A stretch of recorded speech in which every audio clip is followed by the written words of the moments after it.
அனுப்பிவிட்டு ஜனங்களை அனுப்பிவிட்டு அவர் படகில் இருந்தபடியே அவரை கொண்டு போனார்கள். வேற படகுகளும் அவர்கள் கூட இருந்தது. அப்பொழுது அப்பொழுது பலத்த காற்று வீச தொடங்கியது. பலத்த காசு வீச தொடங்கியது. படகு நிரம்பத்தக்கதாக அலைகள் அதன் மேல் மோதிற்று. கப்பலில் பின்னணியில் அவர் தலையணை வைத்து நித்திரையாயிருந்தார். அவர் அவர்களை எழுப்பி, போதகரே, நாங்கள் மடிந்து போகிறது உமக்கு கவலை இல்லையா என்றார்கள்.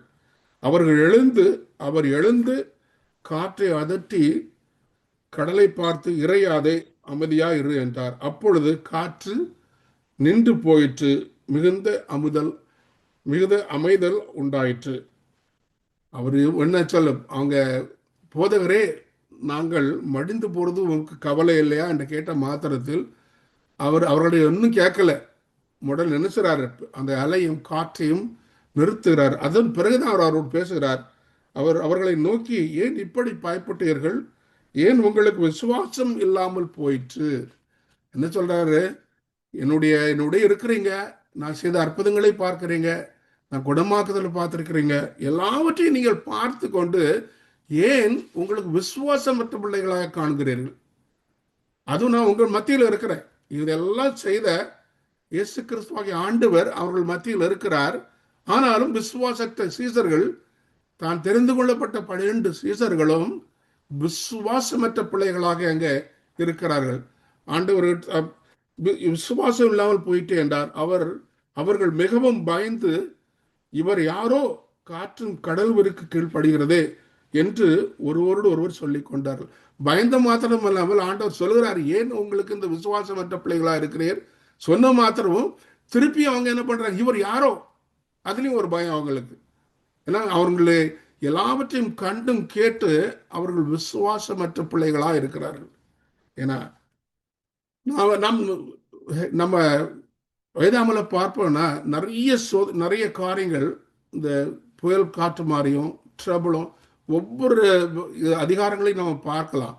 தானியலுடைய இதில் பார்த்தோன்னா தானியலுடைய சோதனைகள், எஸ்தர் புகத்தில் எஸ்தருடைய சோதனைகள், தாவீது ராஜாவுடைய சோதனைகள், எலிசாவுடைய சோதனைகள், இந்த மாதிரி நிறைய சோதனைகளை நாம் பற்றி பழைய ஏற்பாட்டிலையும் புதிய ஏற்பாட்டிலையும் நாம் வாசித்திருக்கிறோம்.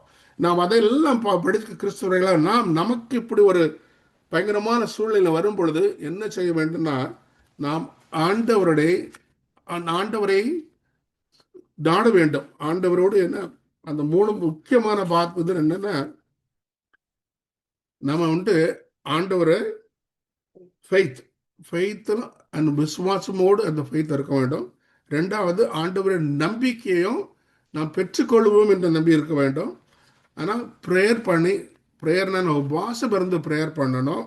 அதுபோல ஆண்டவருடைய வாக்கு தத்தங்களை நினைவு கூர்ந்து நாம் ப்ரேயர் பண்ணும் பொழுது ஆண்டவர் சகலவத்தையும் நாம் கொடுத்திருக்கிறார். ஏன்னா நாம் முதலாவது பார்ப்போம்னா, ஃபெய்த் ஒரு செஞ்சுரியன் ஃபெய்த். புதிய மத்திய எழுதின புத்தகத்தில் 5ஆம் அதிகாரம் 8ஆம் அதிகாரம் 5லிருந்து 13 வசனம் பார்க்கும் பொழுது 5லிருந்து 8 வரைக்கும் மத்திய எழுதின சுவிசேஷம் 8ஆம் அதிகாரம் 5 to 8. மத்தேயு 8வது அதிகாரம் 5 முதல் 8 வரை உள்ள வசனங்களை வாசிக்க கேட்போம். இயேசு கப்பர்நகூமில் பிரவேசித்த போது 100க்கு அதிபதி ஒருவன் அவரிடத்தில் வந்து, ஆண்டவரே, என் வேலைக்காரன் வீட்டிலே திமிர்வாதமாய் கிடந்து கொடிய வேதனைப்படுகிறான் என்று அவரை வேண்டிக் கொண்டார். அதற்கு இயேசு, நான் வந்து அவனை சுஸ்தமாக்குவேன் என்றார். 100க்கு அதிபதி பிரதியுத்தரமாக, ஆண்டவரே, நீர் என் வீட்டுக்குள் பிரவேசிக்க நான் பாத்திரன் அல்ல. ஒரு வார்த்தை மாத்திரம் சொல்லும், அப்பொழுது என் வேலைக்காரன் சுஸ்தமாவான். இந்த 5ஆம் அதிகாரத்துல 100க்கு அதிபதி வருதான். 100க்கு அதிபதி யாரு? புறஜாதியான். அவன் யூதர் இல்ல, புறஜாதியான். அவன் ஆண்டவரத்துல வர்றான். என்ன கேட்கிறான்? ஆண்டவரே, என் வேலைக்காரன் வீட்டிலே திமிர் வாதமாய் கிடந்து கொடிய வேதனைப்படுகிறான் என்று அவரை வேண்டிக் கொண்டான். அதற்கு இயேசு, நான் வந்து அவனை சுஸ்தமாக்குவேன் என்றார். அதுக்கு அவன் என்ன சொல்றான்? அவனுடைய விசுவாசத்தை பாருங்க. 100க்கு அதிபதி பிரதி உத்தரமாக, ஆண்டவரே, நீர் என் வீட்டுக்குள் பிரவேசிக்க நான் பாத்திரன் அல்ல. ஒரு வார்த்தை மாத்திரம் சொல்லும், அப்பொழுது என் வேலைக்காரன் சுஸ்தமாவான் என்று. அந்த அந்த புறஜாதியாரான, யூதர் இல்லாத ஒரு புறஜாதிக்காரன் ஆண்டவரை பற்றி கேள்விப்பட்டு ஆண்டவர் பக்கத்தில் வர்றான். வந்து, ஆண்டவரே, என்னுடைய வேலைக்காரன் குணமாக்கும்படி ஒரு வாரும் என்று அழைத்த பொழுது, நீ என் வீட்டுக்கு வராண்டா, நீர் ஒரு வார்த்தை சொன்னால் போதும், இங்க இருந்தே ஒரு வார்த்தை சுஸ்தமாக சொன்னால் போதும், அவன் முற்றிலுமாக சுஸ்தமடைவான் என்று அவன் நம்பிக்கை. ஆண்டவரோடு இருந்த தூதர்கள், இந்த அவருடைய சீசர்கள் எல்லாவற்றையும் கண்டும் அவரோடு உட்கார்ந்து சாப்பாட்டு எல்லாம் செய்திருந்தோம். அவர்கள் விசுவாசமற்ற பிள்ளைகளாக இருந்தார்கள். இங்கே 100க்கு அதிபதி புறஜாதியான் ஆண்டவர் மேல் நீர் ஒரு வார்த்தை சொன்னால் போதும், ஆண்டவரே, என் வேலைக்காரன் சுஸ்தமாவான் என்று சொல்லி அவன் எவ்வளவு நம்பிக்கையோடும் விசுவாசத்தோடும் ஆண்டவரிடத்துக்கு அவர் சாட்சியாக இருக்கிறான். நாம் அவர் சொன்ன மாத்திரத்தில் அவர் சொன்ன பிறகு அந்த வேலைக்காரனுடைய அவனுடைய வேலைக்காரன் முற்றிலுமாக குணமடைந்தான் என்று வேதம் சொல்கிறது.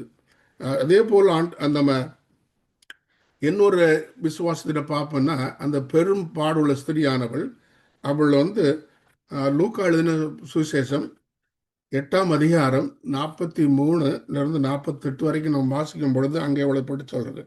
43, அப்பொழுது 12 வருஷமாய் பெரும் பாடுள்ளவளாய் இருந்து தன் ஆஸ்திகளை எல்லாம் வைத்தியர்களுக்கு செலவழித்தும் ஒருவனாலும் சொஸ்தமாக்கப்படாதிருந்த ஒரு ஸ்திரீ அவருக்கு பின்னாக வந்து அவருடைய வஸ்திரத்தை ஓரத்தை தொட்டாள். உடனே அவளுடைய பெரும்பாடு நின்று போயிற்று.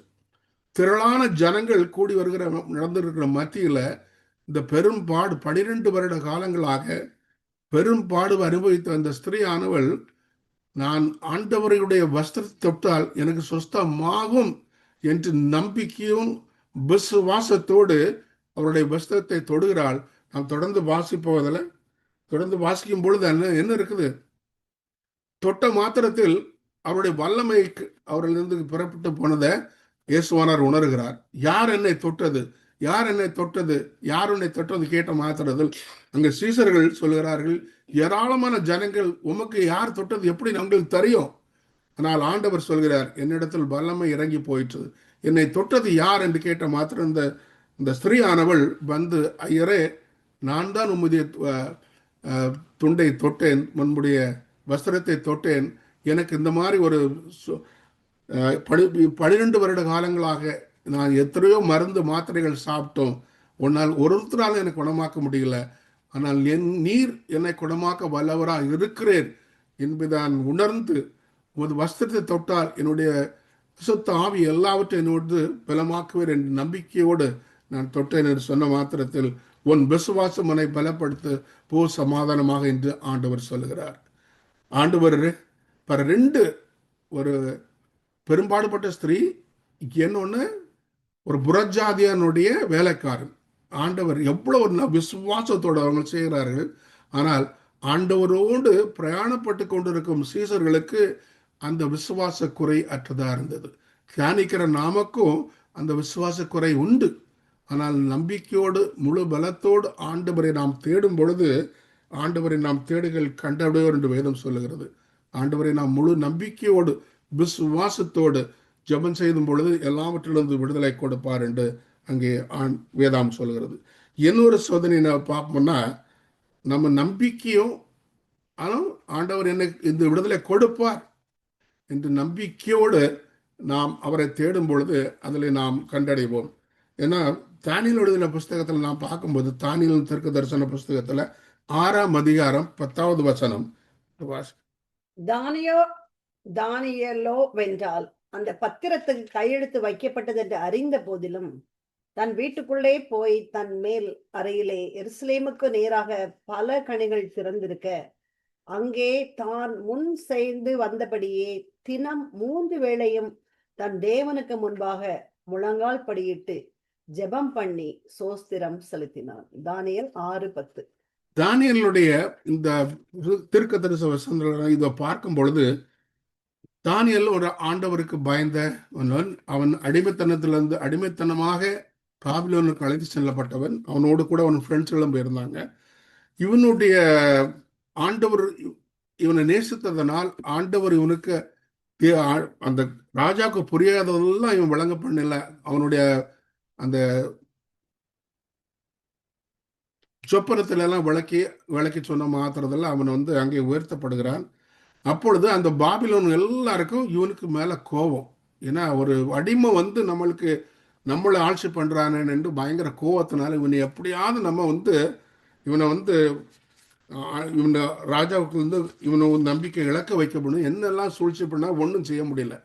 ஆனா ஒண்ணுல மாத்திரம் இவனை செய்ய முடியும். என்னன்னா இவன் அனுதினமும் 3 நாள் காலை மாலை சாயங்காலம் 3 நேரம் அந்த எருசலேம் தேவாலயத்தை நோக்கி ஓப்பனா ஜெபம் பண்ணுவது எல்லாருக்கும் தெரியும்.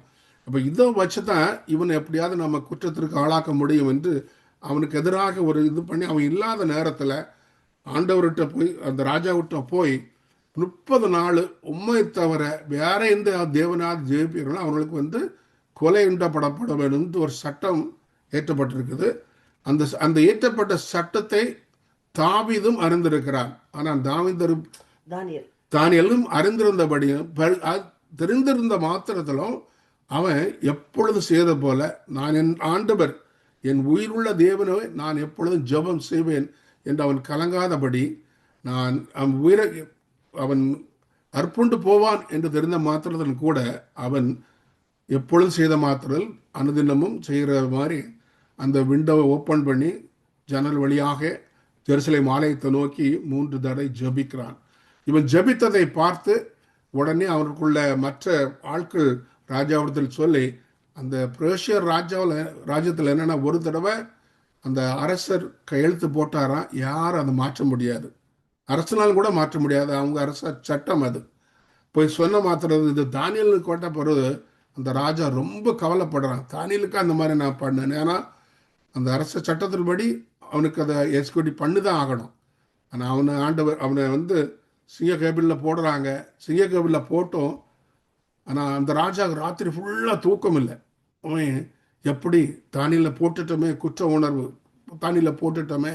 ஆனாலும் அந்த ராஜா ஒரு நம்பிக்கை, எப்படியாவது தானியலுடைய ஆண்டவர் அவனை காப்பாற்றுவார் என்ற ஒரு விசுவாசம் அவனோடு இருந்தது. அதிகாலையில் எழும்பி அந்த சிங்க கபியை கூப்பிடுறான், தானியலே கூட்டு மாத்திரம் அவன் விடை கொடுக்கிறான். உன் தேவன் உன்னை காப்பாற்றினாரா என்று சொல்ல மாத்திரம் அவன் என் தேவன் என்னை காப்பாற்றினார் என்றார். தன்னை கொலை செய்வார்கள் என்று அறிந்திருந்தும் தானியேல் தான் செய்கிற காரியங்களை ஜெபம் மறைக்காமல் ஓப்பனாகவே அந்த ஜெபம் செய்தான். ஆண்டவர் அங்கே அவனை விடுதலை கொடுத்தார். அப்படி நம்மளுடைய ஜெபம் இருக்கணும். நம்ம இதுல அப்போஸ்தலர் அதிகாரம் 12ஆம் அதிகாரத்தில் நாம் பார்ப்போம்னா அங்க ஒரு ஜெபம். பேதுரு அந்த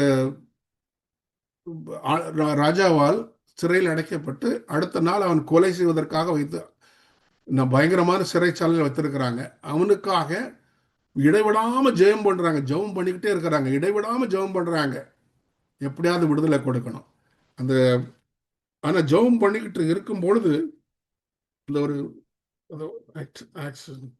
அப்போஸ்தலர் 12:15 அப்போஸ்தலர் 12:15 அவர்கள் நீ பிதற்றுகிறாய் என்றார்கள்.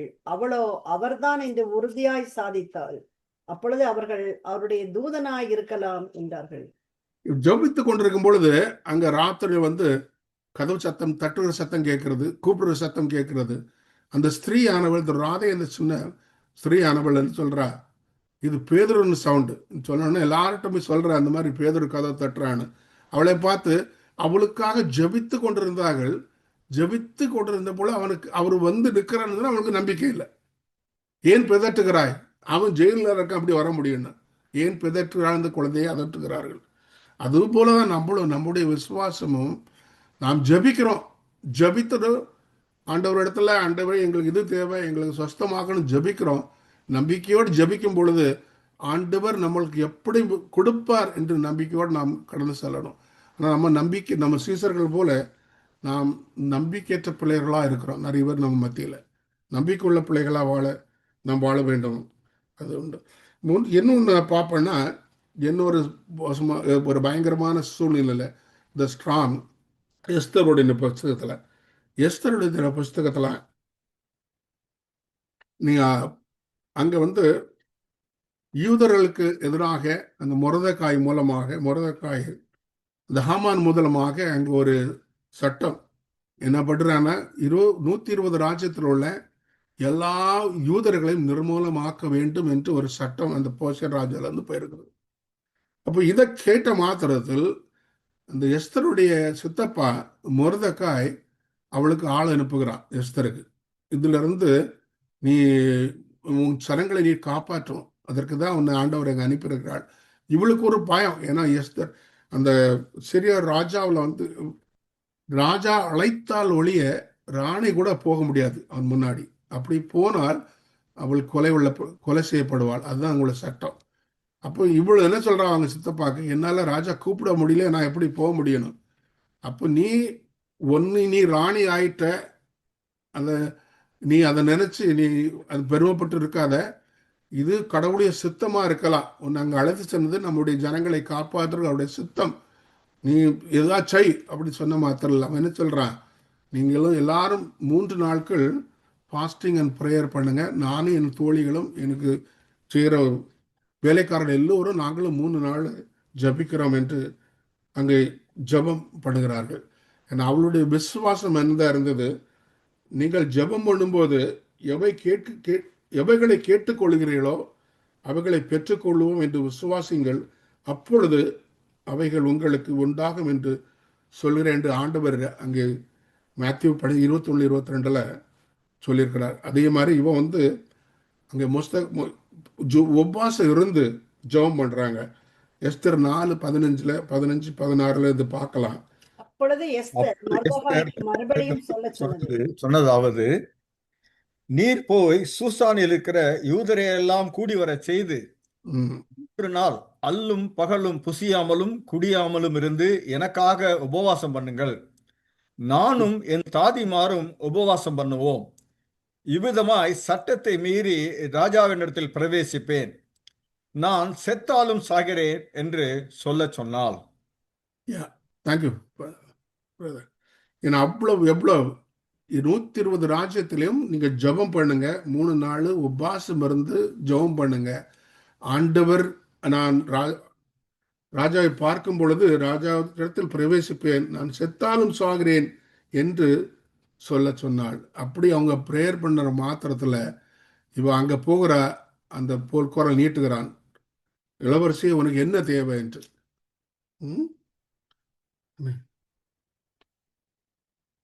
அப்படி கேட்ட மாத்திரத்தில் அங்கே வழிகள் இல்லாத இடங்களில் ஆண்டவர் வழியை திறப்பார். நம்மளோட முற்பிதாக்கள் அடிமைத்தளத்தில் மீட்டி வரும் பொழுது செங்கடலை 2ஆக பிரித்த ஆண்டவர், கசப்பான தண்ணீரை மதுரமாக மாற்றின ஆண்டவர், இறைச்சி கேட்ட மாத்திரத்தில் அவங்களுக்கு இறைச்சியை கொடுத்த ஆண்டவர், இந்த வழிகள் இல்லாத இடங்கள் வழிகளை திறப்பார் என்று வேதம் சொல்கிறதோ அதே போல் அங்கே வழிகள் அடைக்கப்பட்ட வழிகளை அவள் உபாசி ஜபித்த மாத்திரத்தில் அங்கே ஆண்டவர் அந்த வழிகளை அவர்களுக்கு திறக்கிறாள்.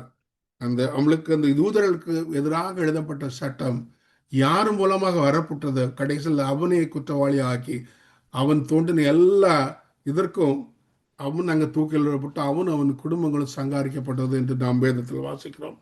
எந்தவித காற்றும் எந்தவித சோதனையும் நம்மளை மேற்கொள்ளாது. ஏன்னால் நம்மளோடு இருக்கிற ஆண்டவர் நம்மளை ஒருபோதும் கைவிட மாட்டார் என்பதின் நம்பிக்கையோடு விசுவாசத்தோடு நாம் ஜெபம் செய்ய வேண்டும். அந்த மார்க் 11:24 சொன்னபோது நாம் எதற்காக ஜெபிக்கிறோமோ அதை நாம் பெற்றுக்கொள்வோம் என்ற நம்பிக்கையோடு நாம் ஜெபம் செய்யும் பொழுது ஆண்டவர் அதை தருவார். நாம் கேரளாவில் போறோம்னா எப்பொழுதும் மக்கள் இந்த குடையை கொண்டு தான் வருவாங்க. நாம் மழைக்காக ஜெபிக்கிறோம், ஆனால் மழை வரும் என்று நம்பிக்கையோடு நாம் ஜெபிக்கும் பொழுது அதற்கு நாம் ஆயத்தப்பட்ட பிள்ளைகளாக சொல்ல வேண்டும். குடையெல்லாம் எடுத்து அது மாதிரி நாம் எதற்காக ஜெபிக்கிறோமோ அதை ஆண்டவர் நமக்கு தருவார் என்று நம்பிக்கையோடு நாம் ஜெபிக்கிற பிள்ளைகளாக நாம் வாழ வேண்டும். அப்படி ஜெபிக்கும் பொழுது எந்தவித சோதனைகள் நம்ம அணுகாது, எல்லாவற்றிலும் இருந்து ஆண்டவர் நமக்கு விடுதலை கொடுத்து கொண்டே இருப்பார் என்ற நம்பிக்கையோடு நாம் அவரை நோக்கி பார்க்க வேண்டும். 4ஆவதாக நாம் அவரோடு ஜெபிக்கும் பொழுது என்னன்னா, அவர் கொடுத்த வாக்குத்தத்தங்களை நினைத்து நாம் ஜெபிக்க வேண்டும். ஆண்டவர் ஏராளமாக வாக்குத்தத்தம் கொடுத்துக்கிறார். நீ திகையாதே, கலங்காதே, உன் தேவனாய் கர்த்தர் நான் உன்னோடு இருக்கிறேன், உன்னை விழுவதும் இல்லை, உன்னை கைவிடுவதும் இல்லை, உன்னை நீதியின் வலக்கரத்தில் தாங்குவேன் என்று ஐசாயா 41:10 சொல்லியிருக்கிறார். அதே போல ஐசாயா 43:1-2 வாசிப்போம். இப்போதும் யாக்கோபே, உன்னை சிருஷ்டித்தவரும் இஸ்ரவேலே உன்னை உருவாக்கினவருமாகிய கர்த்தர் சொல்லுகிறதாவது, பயப்படாதே, உன்னை மீட்டு கொண்டேன், உன்னை பெயர் சொல்லி அழைத்தேன், நீ என்னுடையவன். நீ தண்ணீர்களை கடக்கும் போது நான் உன்னோடு இருப்பேன், நீ ஆறுகளை கடக்கும் போது அவைகள் உன்மேல் புரளுவது இல்லை, நீ அக்கினியில் நடக்கும்போது வேகாதிருப்பாய், அக்கினி ஜுவாலை உன் பேரில் பற்றாது. இவ்வளவு அற்புதமான ஒரு வாக்குத்தத்தம். நம்ம தனித்தும் இல்லை. நீ தண்ணீரை கடக்கும் போது நான் உன்னோடு இருப்பேன், நீ ஆறுகளை கடக்கும் போது அவைகள் உண்மையில் புரளுவதில்லை, நீ அக்கினியில் நடக்கும்போது வேகாது இருப்பாய், அக்கினி ஜுவாலை உன் பேரில் பற்றாது. ஜெரமியா 33:3 சொல்லுது, என்னை நோக்கி கூப்பிடு, அப்பொழுது நான் உனக்கு உத்தரவு கொடுத்து நீ அறியாததும் உனக்கு எட்டாததுமான பெரிய காரியங்களை உனக்கு அறிவிப்பேன் என்று ஆண்டவர் வாக்குத்தத்தம் கொடுத்திருக்கிறார். இந்த இதுல எனக்கு என்னுடைய வாழ்க்கையில நான் தண்ணீரை கடக்கும் பொழுது ஆண்டவர் உன்னோடு இருப்பேன்னு சொல்ல, அதை என்னுடைய வாழ்க்கையை நான் அனுபவித்திருக்கிறேன். ஒரு 1972 வருடம் ஒரு பயங்கர புயல் காற்று எங்கள் பகுதியில், நாகர்கோவில் பகுதியில் வந்து இந்த ஆறெல்லாம் உடைந்து வெள்ளம், எங்கே இருந்தாலும் வெள்ளங்கள், அந்த திருப்பி அதை இந்த மண்ணெல்லாம் போட்டு வச்சு கழிக்கெல்லாம் வச்சு திருப்பியும் வெள்ளம் வந்து அதெல்லாம் உடைஞ்சிட்டு, அப்புறம் நிறைய அந்த பலகைகள் கல்கைகள்லாம் அப்படி ஆற்றுல வெள்ளம் அடைச்சின்னு போச்சுட்டு நாங்கள் வாலிப பிள்ளைகள்லாம் சகோதரிகள்லாட்டு அங்கே போயிட்டு இதெல்லாம் நம்ம புறக்கிட்டு வருவோம்னு சொல்லிட்டு அங்கே போய் அந்த ஆற்றுல நின்று அந்த ஒரு ஒரு கம்பம் நான் அசைச்சிட்டு இருக்கும்போது அது உள்ளே விழுந்து தண்ணிக்குள்ளே நான் விழுந்துட்டேன். தண்ணிக்குள்ளே விழுந்ததை என்னுடைய பெரியப்பா மகன் பார்த்துட்டான். அவன் யார்கிட்டையும் சொல்லலை, பயந்து போய். பயங்கரமான வெள்ளம், பெரிய கல் மலைக்கு மேலாம் என்ன அடிக்குது. அப்போ நான் நினச்சேன், ஆண்டவரே நான் செத்தேன்னு. பட்டு ஆண்டவர் அந்த கொடுத்த அந்த வாக்குத்தத்தத்தை நினைவு கூற அந்த மத்தியிலையும் எனக்குள்ள நான் ஜெபித்தேன். அப்படியே ஆண்டவர் என்னை காப்பாற்றினார். அந்த வெள்ளம் வந்து அந்த தரையில், அந்த மட்டாந்தரையில் வரும்பொழுது கொஞ்சம் ஸ்லோவாச்சுது. ஒரு கல்லில் நான் காலை வச்சு அப்படி அதில் நின்றுட்டேன். பிறகு வந்து என்ன அதுக்கும் பிறகு என்னை தேடி எடுத்து வந்து என்னை கொண்டு போய் காப்பாற்றின ஆண்டவர் சொல்கிறாரு. அந்த வாக்குத்தத்தம் மாதிரி தண்ணீரை கடக்கும்பொழுது நான் உன்னோடு இருப்பேன் சொன்ன ஆண்டவர் என்னுடைய வாழ்க்கையில் நான் அந்த மாதிரி ஒரு ஸ்ட்ராமில் அவதிப்பட்ட பொழுது ஆண்டவர் என்னோடு இருந்தார். இந்த நான் ஜீவித்திருக்கிறேன் அவருடைய சுத்த கிருபை. அது மாதிரி ஆண்டவர் எந்த வித சோதனையாக இருந்தாலும் சரி, ஆண்டவருடைய கேள்வி கேட்காதுங்க. ஒரு சோதனைகள் வரும்பொழுது ஆண்டவர் அதிலிருந்து ஒரு பெரிய ஆசீர்வாதத்தை நம்மளுக்கு வைத்திருக்கிறார் என்பதை உணர்ந்து பிள்ளைகளாக நாம் ஜீவிக்க வேண்டும். அந்த 1 பேதுரு 5:4 அவர் உங்களை விசாரிக்கிறபடியினால் உங்கள் கவலைகள் எல்லாம் அவர் மேல் வைத்து விடுங்கள். இந்த 1 தீமோத்தேயு 5:12-16 உன் இளமையை குறித்து ஒருவனும் உன்னை அசட்டை பண்ணாதபடிக்கு நீ வார்த்தையிலும் நடக்கையிலும் அன்பிலும் ஆவியிலும் விசுவாசத்திலும் கற்பிலும் விசுவாசிகளுக்கு மாதிரியாயிரு. உன்னை குறித்தும் உபதேசத்தை குறித்தும் எச்சரிக்கையாயிரு. இவைகளை நிலை கொண்டிரு. இப்படி செய்வாயானால் உன்னையும் உன் உபதேசத்தை கேட்கிறவர்களையும் ரட்சித்துக் கொள்வாய். நாம் இது என்ன பவுலார் எழுதுகிற பொழுது, தீமோத்தேயுடைய போதகர்கள் எழுதும் பொழுது, உன் இளமையை குறித்து ஒருவனும் உன்னை அசட்டை பண்ணாதபடிக்கு நீ வார்த்தையிலும் நடக்கையிலும் அன்பிலும் ஆவிலும் விசுவாசத்திலும் கற்பிலும் விசுவாசிகளுக்கு மாதிரியாயிரு. நம்ம சீசர்கள் ஆண்டவருடைய மத்தியில் இருந்தவங்க, ஆண்டவருடைய செய்த எல்லா அற்புதங்களையும் கண்டவங்க. ஆனால் அவெல்லாம் பார்த்தும், கண்ணால பார்த்தும் ருசித்தும் அவர்களுக்கு இந்த சோதனைகள் வரும்பொழுது அவர்கள் விசுவாசமற்ற பிள்ளைகளா இருக்கிறார்கள். நாங்க பவுல் என்ன சொல்றான், நீ என்ன குறித்து இது பண்றியோ, உன் இளமையை குறித்து அசட்டை பண்ண, அது ஆவியிலும் விசுவாசத்திலும் கற்பிலும் விசுவாசிகளுக்கு மாதிரியாயிரு. நம்ம என்ன போதிக்கிறோமோ அதே போல மாற வேண்டும் என்று அவருடைய இது கொடுத்திருக்காரு. உன்னை குறித்தும் உபதேசத்தை குறித்தும் எச்சரிக்கையாயிரு, இவைகளை நினைத்து கொண்டு இப்படி செவையானால் உன்னையும் உன் உபதேசத்தையும் கேட்பவர்களையும் ரட்சித்துக் கொள்வாய்.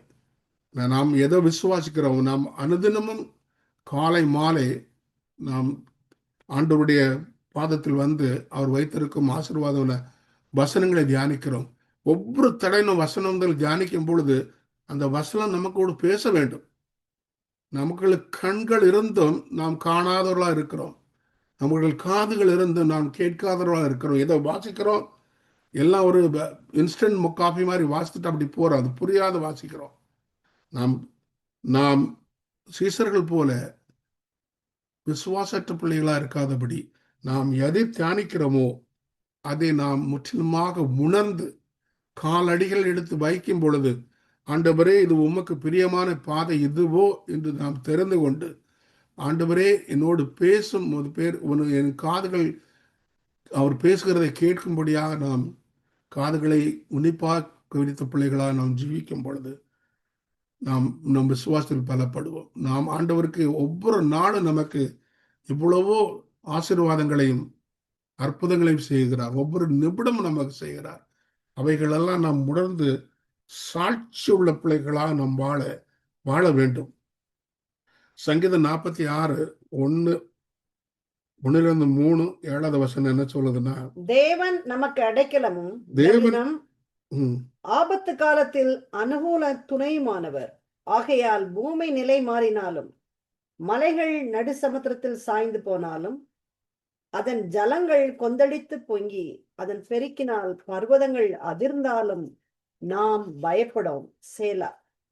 சேனைகளின் கர்த்தர் நம்மோடு இருக்கிறார்.